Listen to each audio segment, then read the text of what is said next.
只管天，只管脸，全部思想，文明在掌声中埋葬。洪水烈火崩塌的王朝，都走向一样收场。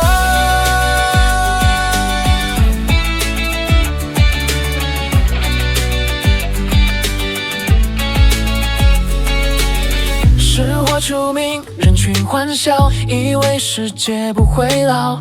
丰收的夜就被太慢，谁还抬头看天照？只管天啊，只管要把明天抵押给金朝。只管脸啊，只管逃离心交给欲望保管。历史一次又一次留下记号，可人类总选择忽略。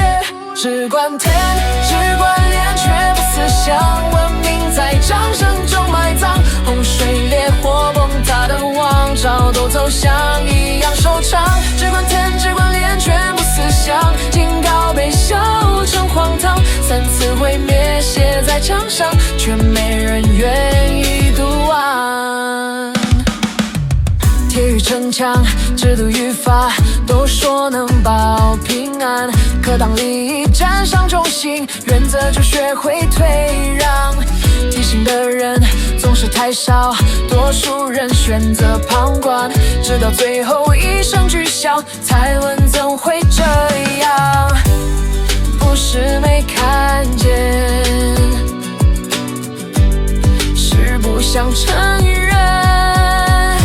只管天，只管脸，全部思想，历史一次次重演。不是没有答案，是没人愿意提前实践。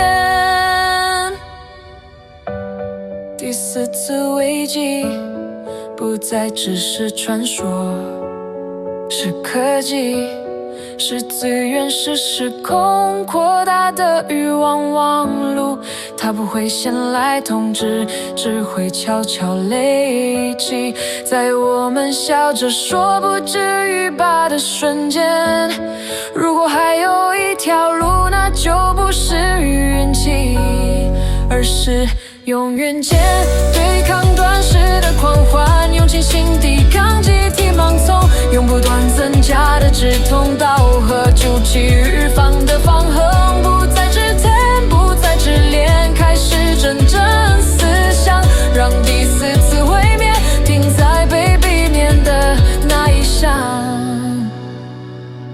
不是世界突然变好，是有人选择先醒来。当少数人愿意提前准备未来，就还有改写的机会。